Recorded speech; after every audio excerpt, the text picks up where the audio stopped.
चलिए हम अब इस वाली क्लास में मैं आपको ये बताने वाली हूँ कि हमारे जो बिजनेस करस्पॉन्डेंस यानी कि बिजनेस जो लेटर्स है वो फॉर्मल, ऑफिशियल और जो हम ऑफिशियली जो इस चीज को लिखते हैं वो तो हमने पढ़ लिया, लेकिन अब हमने ये नहीं समझा कि हमें इन अनऑफिशियल लेटर्स या पर्सनल लेटर में क्या ऑब्लिगेशंस रहते हैं। यानी कि पर्सनल लेटर्स में हमको कोई भी रूल्स फॉलो नहीं करना पड़ता है।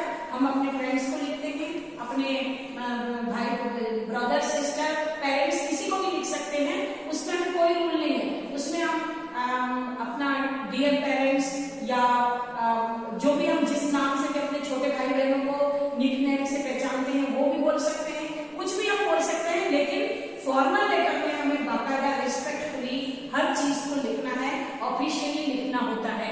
यानी कि अगर हमने एसेंशियल्स ऑफ बिजनेस लेटर्स की बात करें और कैरेक्टरिस्टिक्स ऑफ बिजनेस लेटर की बात करें या ऑब्जेक्टिव्स ऑफ बिजनेस लेटर की बात करें तो हमको इन 6 पॉइंट्स के ऊपर पूरा फोकस करना है। ये 6 पॉइंट्स जो होते हैं वो बहुत ज्यादा इंपॉर्टेंट होते हैं। यानी कि अगर हम बिजनेस लेटर लिख रहे हैं तो हमको ऐसा लेटर लिखना चाहिए जो रीडर्स के इंटरेस्ट को बढ़ाएगा। यानी कि अगर कोई जो पढ़ रहा है उस लेटर को वो समझे, उसका उसमें इंटरेस्ट आना चाहिए। तो इंटरेस्ट कैसे होगा कि आपकी जो लैंग्वेज अच्छी होगी, आपका यू एटीट्यूड उसमें आपने फॉलो किया होगा। यू एटीट्यूड मतलब जैसे कि कोई भी इंक्वायरी लेटर लिख रहे हैं मान लो या कंप्लेंट लेटर लिख रहे हैं, तो कंप्लेंट लेटर में आपको हमेशा यू एटीट्यूड के ऊपर फोकस करना है। यू एटीट्यूड यानी कि आप दूसरे का एटीट्यूड को देखते हुए, यानी कि आपने दूसरे के एटीट्यूड को देखते हुए अगर आप फॉलो करेंगे तो आपका यू एटीट्यूड उसमें फॉलो होगा।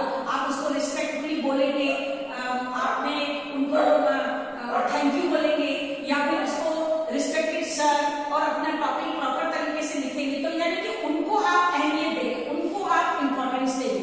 That is called you attitude. उसके बाद नॉलेज ऑफ द सब्जेक्ट। अगर आपको किसी भी बिजनेस लेटर को लिखना है तो उसके बारे में आपका पूरा नॉलेज होना अति आवश्यक है। आपके पास उस चीज का नॉलेज होना चाहिए कि आप लेटर किस विषय में लिख रहे हो। यानी कि आप कंप्लेंट लेटर लिख रहे हो, इंक्वायरी लिख रहे हो, या फिर आप अपने कोई कोटेशन लेटर लिख रहे हो, या फिर अपने ऑर्डर लेटर लिख रहे हो, कौन सी चीज लिख रहे हो, आपको नॉलेज होना उसके बारे में बहुत जरूरी है। उसके बाद है प्लानिंग ऑफ द लेटर। यानी कि आपने जब लेटर लिखना है तो आपको पूरी प्लानिंग से लिखना है, उसके प्रॉपर फॉर्मेट को फॉलो करते हुए लिखना है। क्या आपको प्लानिंग में लिखना है? सपोज आपने किसी कंपनी से, मान लो आपने कंप्लेंट लेटर लिख रहे हैं, एग्जाम्पल बता रही हूँ कि आपको कोई कंप्लेंट लेटर लिखना है। आप किसी कंपनी के मार्केटिंग हेड हो और आपने वहां पर 25 सिस्टम्स के लिए ऑर्डर किया है।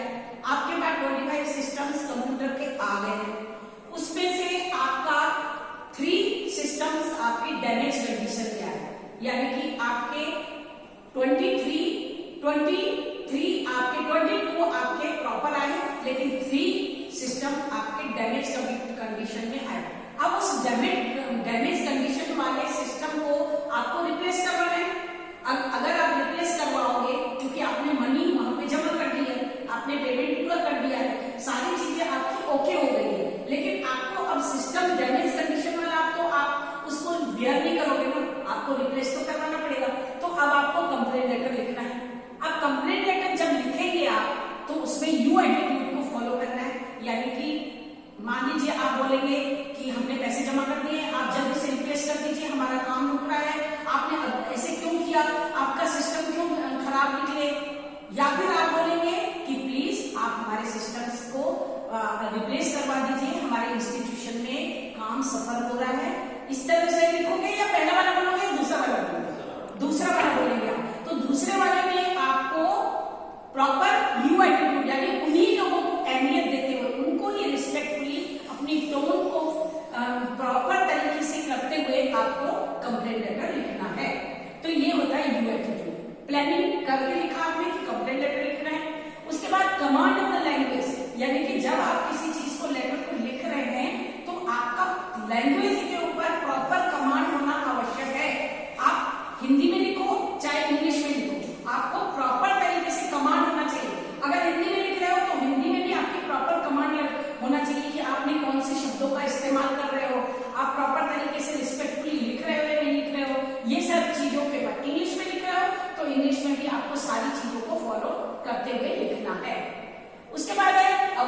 जार्गन यानी कि या मोनोटोनी, अवॉइड जार्गन या मोनोटोनी, यानी कि अगर मान लीजिए आप ऑफिशियल लेटर लिख रहे हैं तो उसमें रिस्पेक्टेड सर या डियर सर करके आप पूरी तरह से अपनी कंपनी का नाम और आप किस कंपनी में लेटर भेज रहे हो उसकी फुल एड्रेस, ये सारी चीजें आपको लिखनी है।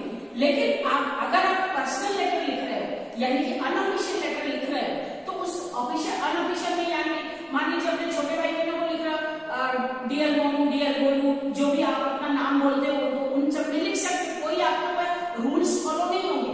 लेकिन अगर आपने यहाँ पर डियर सर का नाम या फिर कुछ ऐसे लिखोगे तो वो नहीं चलेगा, आपको रिस्पेक्टफुली रिस्पेक्टेड सर या रिस्पेक्टेड मैडम करके आपको लिखना है। तो वो अवॉइड जार्गन, आपने हाय हेलो इस तरह से आप ऑफिशियल में नहीं लिख सकते, लेकिन आप पर्सनल में हाय हेलो लिख सकते हैं। कोई भी चीजों में आपका कोई रूल नहीं है, लेकिन यहाँ पर प्रॉपर रूल फॉलो करना है। टेक्निकली लैंग्वेज में नहीं लिखना है, जार्गन यानी कि टेक्निकल लैंग्वेज, कोई भी चीज का टेक्निकली आपको नहीं लिखना है। यानी कि अगर आपने प्रॉपर तरीके से लिख रहे हैं तो उसमें जो भाषा दूसरों को समझ में आए, यानी कि आपके जो रीडर्स इंटरेस्ट है वो होना जरूरी है। आपकी लैंग्वेज सिंपल होनी चाहिए, सिंपल लैंग्वेज में करते हुए आपको ऑफिशियल लेटर लिखना है। तो इन ऑफिशियल लेटर्स के द्वारा ही आपको आपका essentials of business letters complete होगा या ऑब्जेक्टिव, मतलब आपको ये सवाल पूछा जाएगा कि what do you mean by the essential of business letter, तो आपको ये सारे 6 पॉइंट लिखने हैं। अगर पूछा जाएगा what is the characteristics of business letter, तो ये लिखना पड़ेगा। या फिर आपको पूछा जाएगा objectives, what do you how you will write the objectives of business letters, तब भी आपको ये सारे पॉइंट्स को कवर करते हुए लिखना